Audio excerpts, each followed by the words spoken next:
नमस्कार प्रिय विद्यार्थियों। हम फाइनेंशियल अकाउंटिंग पढ़ रहे थे। उसमें हमने अकाउंटिंग की बैकग्राउंड के बारे में, बुक कीपिंग के बारे में, अकाउंटिंग और बुक कीपिंग में क्या डिफरेंस है उसके बारे में पढ़ा। नेक्स्ट टॉपिक है हमारा ब्रांचेस और टाइप्स ऑफ अकाउंटिंग।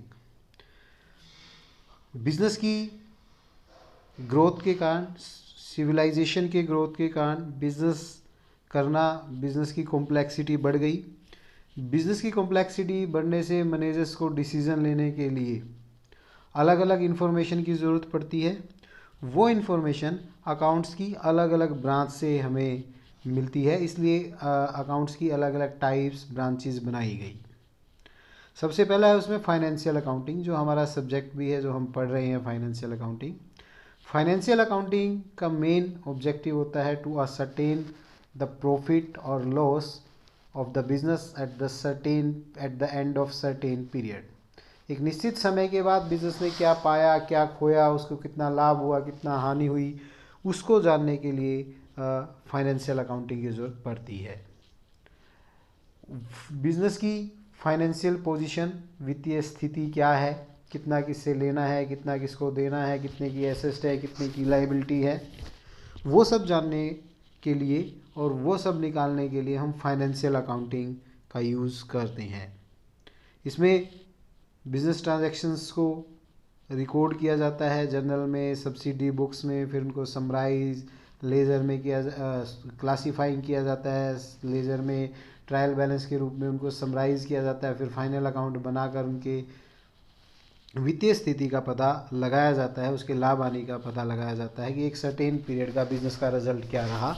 तो उसमें जो अकाउंटिंग यूज़ होती है हम उसको फाइनेंशियल अकाउंटिंग बोलते हैं, जो हम इस क्लास में सीखेंगे भी आगे। नेक्स्ट है cost accounting. Cost accounting mainly manufacturing concern में यूज़ होती है, जहाँ पर वस्तुओं के उत्पादन का काम किया जाता है, वस्तुओं को प्रोड्यूस करने का काम किया जाता है, गुड्स को प्रोड्यूस करने का काम किया जाता है। वहाँ पर मेनली कॉस्ट अकाउंटिंग का यूज़ होता है कि पर्टिकुलर प्रोडक्ट को बनाने में या एक प्रोडक्ट की यूनिट को बनाने में कितनी लागत आई, कितना उसका हमारी कॉस्ट है, वो निकालने के लिए कॉस्ट अकाउंटिंग का यूज़ किया जाता है, ताकि हम उसका सेल प्राइस डिसाइड कर सकें, उस पर हमें कितना प्रॉफिट या लॉस लेना है गुड्स पे, उसको हम डिसाइड कर सके, उसको निर्धारित करने के लिए कॉस्ट अकाउंटिंग का सहारा लिया जाता है। कॉस्ट अकाउंटिंग को हम यूज़ करते हैं। तो एक पर्टिकुलर प्रोडक्ट को बनाने में कितना मटेरियल लगा, कितनी वेजेस लगी, कितने अदर एक्सपेंसेस लगे, कॉस्ट पर यूनिट किस लेवल पर हमारी कितनी आई, वो निकालने के लिए कॉस्ट अकाउंटिंग यूज़ की जाती है। इसमें अलग अलग कॉन्सेप्ट हैं, यूनिट कॉस्टिंग है, कॉन्ट्रैक्ट कॉस्टिंग है, जॉब कॉस्टिंग है, बैच कॉस्टिंग है, ऑपरेटिंग कॉस्टिंग है। आगे आप पढ़ेंगे फाइनल ईयर में जाके कॉस्ट अकाउंटिंग के बारे में, तो आप इन डिफरेंट कॉन्सेप्ट के बारे में सीखेंगे। थर्ड है हमारा मैनेजमेंट अकाउंटिंग।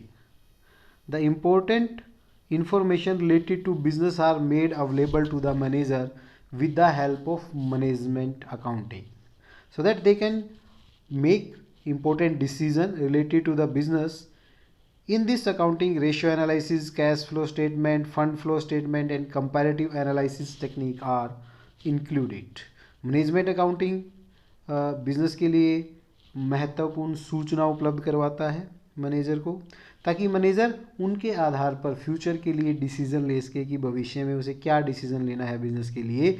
वो इन्फॉर्मेशन मैनेजमेंट अकाउंटिंग के द्वारा प्रोवाइड की जाती है।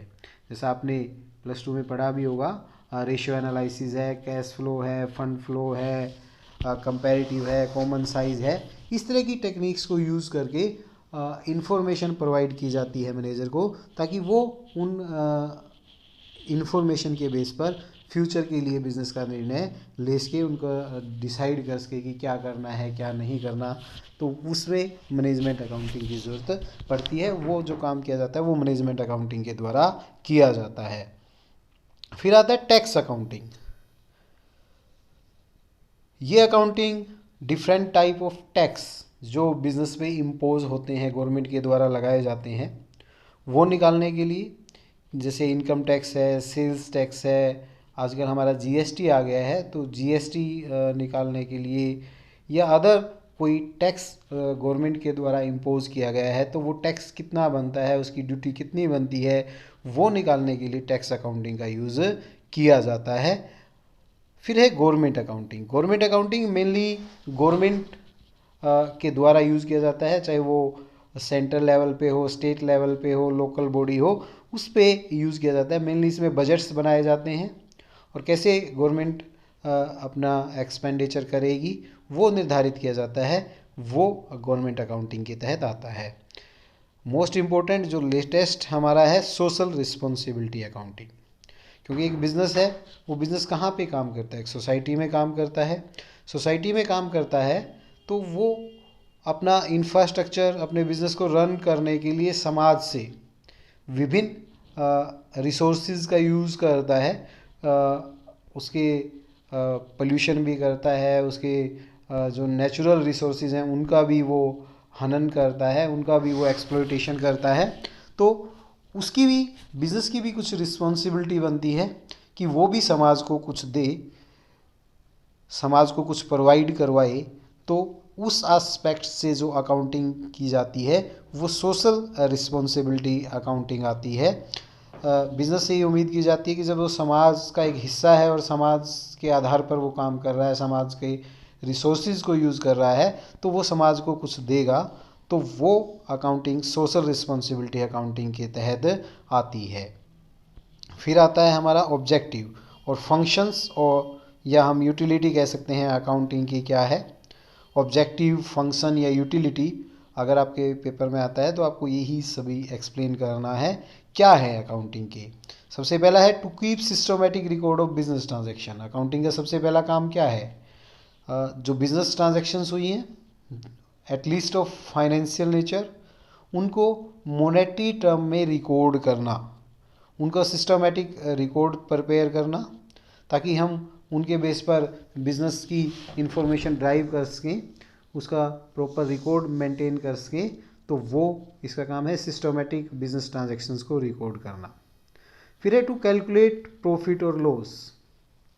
After certain period every businessman want to know the result of business, that is how much he earn और loss, what is the position of the business, what is the situation of the business. Businessmen want to know, to find out the profit or loss, to know the position of the business, accounting का use किया जाता है। हर businessman ये जानना चाहता है एक निश्चित समय के बाद उसे क्या लाभ हुआ या क्या हानि हुई, उसकी वित्तीय स्थिति कैसी है। उन सबको जानने के लिए हम अकाउंटिंग यूज़ करते हैं। अकाउंटिंग के माध्यम से ही हम हमारे प्रॉफिट लॉस को निकालते हैं, हमारी वित्तीय स्थिति को जानते हैं, कितनी हमारी सेल हुई, कितना एक्सपेंस हुआ, कितना परचेज किया था, डिफरेंट आइटम्स के बारे में हम जानते हैं। Purchase during the certain period कितना है, सेल ड्यूरिंग द पीरियड कितना है, क्लोजिंग स्टॉक हमारा कितना है, एक्सपेंसेस डिफरेंट आइटम पर कितने हुए हैं, किस किस से हमें कितना इनकम जनरेट हुआ है अलग अलग आइटम से, वो हम निकालते हैं। फिर आता है to depict the financial position of business. Every trader it is not sufficient to ascertain the profit loss. वो उसकी फाइनेंशियल पोजीशन भी जाना जाता है कि कितना वो ओन करता है, कितना उसके पास एसेट है, कितनी उसकी लायबिलिटी है, किस एसेट में उसने कितना पैसा इन्वेस्ट कर रखा है।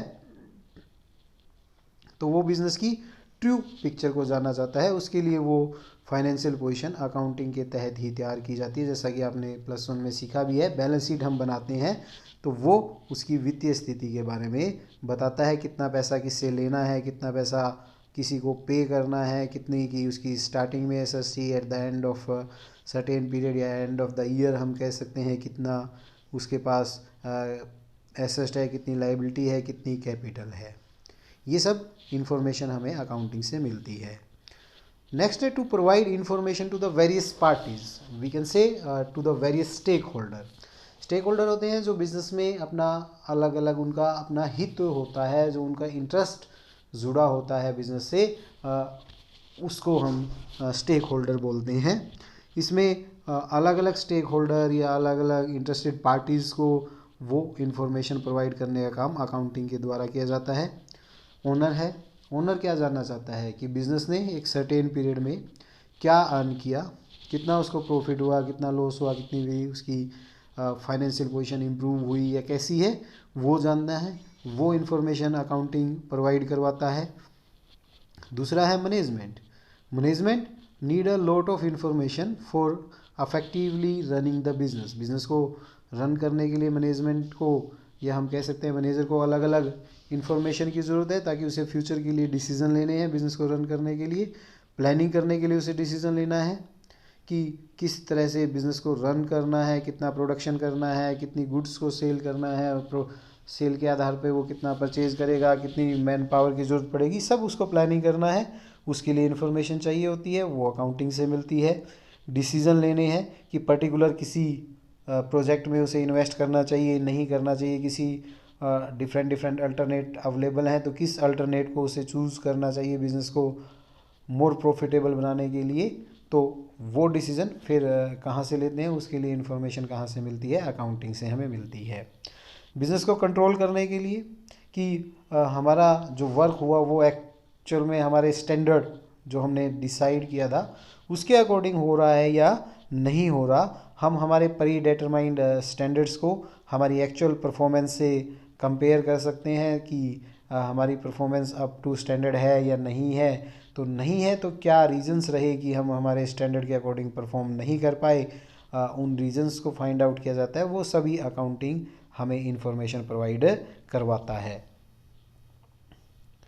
इन्वेस्टर है। इन्वेस्टर कौन होते हैं? जो बिजनेस में पैसा लगाते हैं। तो पैसा लगाते हैं तो वो क्या चाहते हैं, उनका जो पैसा है वो सेफ रहे और उनके जो रिटर्न्स हैं, चाहे वो इंटरेस्ट है या अदर वे में मिल रहे हैं, वो टाइमली और प्रॉपरली मिलते रहें। तो प्रत्येक इन्वेस्टर ये जानना चाहता है कि उनको जो रिटर्न्स हैं वो टाइमली मिलेंगे, उनका रिटर्न सेफ़ है, उनने जो पैसा बिजनेस में इन्वेस्ट किया है वो सेफ़ है। तो उससे रिलेटेड इन्फॉर्मेशन अकाउंट्स के द्वारा अकाउंटिंग के द्वारा प्रोवाइड की जाती है। क्रेडिटर है, उसने बिज़नेस को उधार पे माल दिया है, उससे उधार पे माल ख़रीदा गया है, तो वो ये जानना चाहता है जो उसने अपना क्रेडिट पे सेल किया है, that is purchase for the business, business ने जो उससे उधार परचेज़ किया है वो उसका पैसा सेफ़ है, टाइमली उसको मिल जाएगा नहीं मिल जाएगा, वो इन्फॉर्मेशन उसे कहाँ से मिलती है, अकाउंट्स से मिलती है। एम्प्लॉइज़ हैं। एम्प्लॉइज़ एक बिज़नेस के लिए महत्वपूर्ण व्यक्ति होते हैं। अब वो ये जानना चाहते हैं अगर बिज़नेस अच्छा प्रॉफिट अर्न कर रहा है तो दैट मीन्स कि उनका फ्यूचर सेफ है। अदरवाइज़ बिज़नेस डिक्लाइन पे जा रहा है, अच्छा प्रॉफिट अर्न नहीं कर रहा, उसका प्रॉफिट कंटिन्यूसली डिक्रीज़ हो रहा है, तो उनकी जॉब को भी खतरा है। इसलिए वो चाहते हैं अपनी जॉब की सेटिस्फेक्शन के लिए कि भाई उनको कोई खतरा ना हो, तो वो भी इंफॉर्मेशन की ज़रूरत पड़ती है। वो इन्फॉर्मेशन कहाँ से मिलती है, उनको अकाउंट से ही मिलती है। गवर्नमेंट है, गवर्नमेंट अलग अलग टैक्स इम्पोज करती है, अलग अलग ड्यूटीज़ इम्पोज की जाती हैं। तो बिज़नेस अपने टैक्स, अपनी ड्यूटीज़, अदर कोई लीगल लाइबिलिटी है उनको टाइमली पे कर रहा है, प्रॉपरली पे कर रहा है, उनका प्रॉपरली रिकॉर्ड रख रहा है, वो जानने के लिए, तो वो जानने के लिए इन्फॉर्मेशन कहाँ से मिलती है, अकाउंट से मिलती है। बैंक है, बैंक बिज़नेस की अर्निंग कैपेसिटी, उसकी फाइनेंशियल पोजीशन में इंटरेस्टेड होता है, क्योंकि बैंक बिज़नेस को फाइनेंशियल सर्विसेज अवेलेबल करवाता है। वो एज ए लोन या अदर ओवरड्राफ्ट है या अदर कोई सर्विसेज प्रोवाइड करवाता है, तो वो देखना चाहता है उसका पैसा सेफ़ है, उसको उसकी सर्विसेज के एवज़ में जो रिटर्न्स मिलने हैं वो टाइमली मिलेंगे, उसने जो इन्वेस्ट किया है या पैसा बिज़नेस में लगाया है वो उसका सेफ़ है या नहीं है, वो इन्फॉर्मेशन उसे अकाउंट से मिलती है। रिसर्चर है, डिफरेंट स्टूडेंट्स होते हैं, वो अलग अलग इन्फॉर्मेशन रिसर्च करते रहते हैं कुछ नया डेवलप करने के लिए, तो उनको अलग अलग इन्फॉर्मेशन चाहिए होती है डिफरेंट बिजनेस से रिलेटेड। वो इन्फॉर्मेशन उनको अकाउंट्स से मिलती है, उनकी अकाउंट्स जो रिकॉर्ड तैयार करता है उनसे मिलती है। फिर आता है लिमिटेशन क्या है अकाउंटिंग की।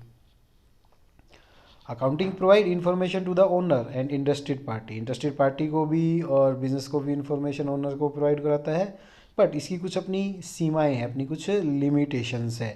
जब हम अकाउंट्स से जो इन्फॉर्मेशन हम ड्राइव करते हैं उनको यूज़ करते हैं, तो हमें इनको ध्यान में रखना चाहिए। वो क्या है, इनकम्प्लीट इन्फॉर्मेशन है। अकाउंट केवल मॉनेटरी ट्रांजैक्शन, फाइनेंशियल ट्रांजैक्शंस का ही हमें इंफॉर्मेशन प्रोवाइड करवाता है, क्वालिटेटिव नेचर की, कि एक अच्छा मैनेजर काम कर रहा है, एक ऑनेस्ट मैनेजर काम कर रहा है, गवर्नमेंट की पॉलिसी कैसी है, कंपटीशन कैसा है, इकोनॉमी की कंडीशन कैसी है, कंट्री की इकोनॉमिक कंडीशन कैसी है, कस्टमर का इंटरेस्ट बिजनेस में कैसा है, एम्प्लॉयज़ का कॉन्फिडेंस कैसा है, उसके बारे में कोई इन्फॉर्मेशन हमें प्रोवाइड नहीं करवाता है। पर्सनल जजमेंट से इन्फ्लुएंस होता है। Law of accounting are not strict as physical science और केमिकल साइंस। केमिकल साइंस और फिजिकल साइंस की तरह इसके रिजिड नहीं है, they are the social science, change होते रहते हैं कंटिन्यूसली। तो अलग अलग समय पे जो डिसीजन लिए जाते हैं, जैसे क्लोजिंग स्टॉक का है हमारे पास डिफरेंट मेथड हैं। डेप्रिसिएशन के आपने अलग अलग मेथड पढ़े +1 में, कि कैसे अलग अलग हम मेथड से डेप्रिसिएशन लगा सकते हैं और किस सिचुएशन में कौन सा लगाना चाहिए कुछ नहीं बताता, वो पर्सनल जजमेंट के ऊपर निर्भर करता है, बेस होता है कि कितना डेप्रिसिएशन और किस मेथड से लगाया जाए। फिर जैसे हम प्रोविजंस बनाते हैं, रिजर्व्स बनाते हैं, तो किसके लिए कितना प्रोविज़न ठीक रहेगा, कितनी अमाउंट का रहेगा, वो फिर पर्सनल जजमेंट पे बेस होता है। वहाँ से फिर प्रॉफिटेबिलिटी को हम पॉजिटिव या नेगेटिव वे में इम्पैक्ट कर सकते हैं। तो पर्सनल जजमेंट का रोल भी अकाउंटिंग में रहता है। फिर आता है मैनिपुलेशन इन अकाउंट्स। मैनिपुलेट कर सकते हैं हम कुछ इन्फॉर्मेशन को, हो सकता है उसमें गड़बड़ी करके ओनर जो अपने हित की हो उनको जानबूझकर तोड़ मरोड़ कर उसमें प्रस्तुत कर सकता है। वो बायस हो सकता है, रॉन्ग इन्फॉर्मेशन दे सकता है। जैसे एंड ऑफ द ईयर उसने परचेज की गुड्स को, वो एंड ऑफ द ईयर ना करके नेक्स्ट ईयर उसके अकाउंट्स में कर दे, या नेक्स्ट ईयर के स्टार्टिंग में परचेज करने जा रहा है उसको पहले ही वो अपने अकाउंट्स बुक में ले ले, इस प्रकार से गड़बड़ी कर सकता है। हिस्टोरिकल अकाउंटिंग है, हमारी जो अकाउंटिंग है वो हिस्ट्री मतलब पास्ट के ऊपर बेस्ड है। पास्ट में हमारी जो ट्रांजेक्शन है उनको रिकॉर्ड करता है। जैसे हमने एसेट परचेज की है तो हम कितनी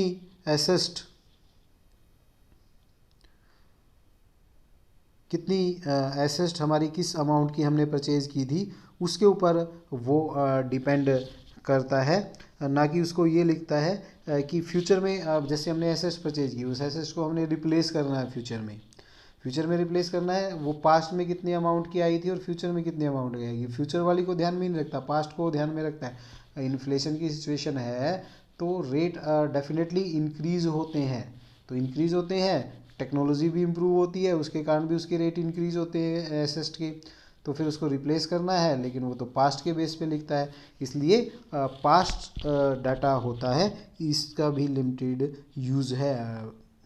सुटेबल फॉर अनसुटेबल है फोरकास्टिंग के लिए, हमें फ्यूचर के बारे में फोरकास्ट करना है कि हमारी सेल क्या होगी, डिमांड कितनी होने जा रही है, क्या हमारी फर्म की पॉलिसी होनी चाहिए, कितना कंपटीशन लेवल चेंज होगा। इन चीज़ों को अकाउंट्स में कोई यूज़ नहीं है, कोई स्थान नहीं है, तो इसलिए भी अकाउंटिंग का कुछ ये लिमिटेशंस हैं। विंडो ड्रेसिंग हम कर सकते हैं जानबूझकर, हमारी सिचुएशन को फेवरेबल दिखाने के लिए, अनफेवरेबल, जैसा भी हमारे हित में हो हम थोड़ा बहुत उसमें विंडो ड्रेसिंग कर सकते हैं। बैड डेट्स प्रोविज़न में है, एसेट की वैल्यूएशन में है, डेप्रिसिएशन में है, उन इंट्रियों को हम घुमाकर विंडो ड्रेसिंग करके प्रॉफिट या लॉस को हम इम्पैक्ट कर सकते हैं। अकाउंटिंग कॉन्सेप्ट और कन्वेंशंस पर बेस है। Accounting is based on the many concept and convention. For example cost concept है, assets are recorded at the price which they are purchase, जिस प्राइस पे परचेज की, जैसे कि हमने हिस्टोरिकल अकाउंटिंग हिस्टोरिकल डाटा पे बेस्ड है, उसमें ही पढ़ा था कि हमने जिस वैल्यू पे परचेज की उसको लिखते हैं, लेकिन फ्यूचर में हमें अगर उसको रिप्लेस करना है तो फ्यूचर वैल्यू को हमें ध्यान में रखना चाहिए, लेकिन हम उसको ध्यान में नहीं रखते। तो इस प्रकार की कुछ उसमें अजम्पशंस हैं, कॉन्सेप्ट्स हैं जो अकाउंटिंग को बांध देते हैं, ये इसकी कुछ सीमाएं हैं। फिर आता है क्वालिटेटिव कुछ फीचर्स हैं अकाउंटिंग इन्फॉर्मेशन की। The main purpose of accounting is to provide information about the financial position and performance capability of the business. Business की क्या परफॉर्मेंस कैपेबिलिटी है, क्या फाइनेंशियल पोजीशन है, उसके बारे में सूचना उपलब्ध करवाना है। The financial statement is such a way so that depict a true picture of the economic position and the work performance of the business. Following characteristics should be in accounting information for making them more useful. तो accounting में कौन कौन सी feature होनी चाहिए उसको more reliable मोर qualitative बनाने के लिए, तो सबसे पहला है reliability. Accounting information should B reliable, जो अकाउंट से हमें इन्फॉर्मेशन मिलनी है वो रिलायबल हो, हम उस पर पूर्णतः विश्वास कर सकें, ऐसी होनी चाहिए। नो बायसनेस हो, वो जो एक्चुअल फैक्ट्स हैं, ट्रू और फेयर वैल्यू को वो बताता हो। जो हमारे मेन डॉक्यूमेंट है, जैसे परचेज इनवाइस है, सेल इनवाइस है, कैश मेमो है, एसेट ट्रांसफर डॉक्यूमेंट है, उनके बेस पर वो ट्रू पिक्चर को रिप्रेजेंट करता हो। In the absence of main document, the information provided by profit and loss and balance sheet should not be able to verify. ऐसे information उसमें होनी चाहिए जिसको हम वेरीफाई कर सकें, परचेज इनवॉइस से, सेल इनवॉइस से या अदर डॉक्यूमेंट से सपोर्टिंग डॉक्यूमेंट होना चाहिए, ताकि हमारी इंफॉर्मेशन रिलायबल बने।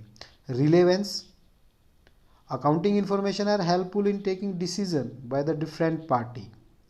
तो जो इंफॉर्मेशन अकाउंटिंग के द्वारा प्रोवाइड की जाती है वो डिफरेंट पार्टीज़ को कैसी कैसी इन्फॉर्मेशन चाहिए उनके अकॉर्डिंग वो इन्फॉर्मेशन प्रोवाइड करता हो, ताकि जिसको जैसी इन्फॉर्मेशन चाहिए रिलेवेंट इन्फॉर्मेशन उसको मिल सके।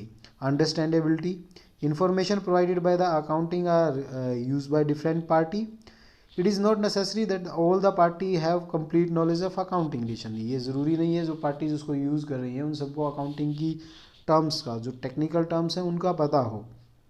तो अकाउंटिंग इन्फॉर्मेशन को इस तरीके से हमें प्रेजेंट करना चाहिए कि एक लेमैन, एक कॉमन पर्सन भी उनको आसानी से समझ सके। जैसे स्टॉक वैल्यूएशन का मेथड है, डेप्रिसिएशन का है, डिफरेंट रिजर्व्स है, स्टेटमेंट ऑफ कंटीजेंसी लायबिलिटी है, explanation of abnormal profit loss है, प्रेजेंटेशन ऑफ इवेंट है after the balance sheet date etcetera. उनको क्लैरिफाई करे ताकि एक लेमैन भी उनको आसानी से, एक लेमैन या एक साधारण व्यक्ति भी उनको आसानी से समझ सके।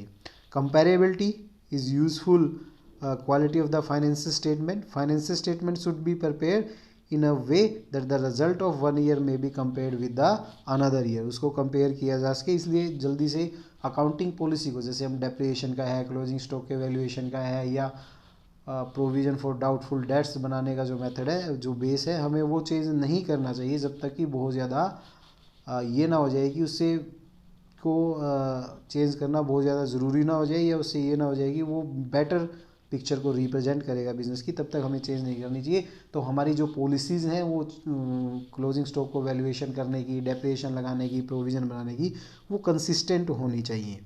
इन addition the accounting information should be qualitative of competence, timeliness and neutrality. तो जो हमारी अकाउंटिंग इन्फॉर्मेशन है वो क्वालिटी की हो, कंप्लीट हो, टाइमली हो और न्यूट्रल हो, कोई बायसनेस पे बेस्ड ना हो। That's complete your first chapter. These are some questions you can do on the basis of this chapter. Thank you.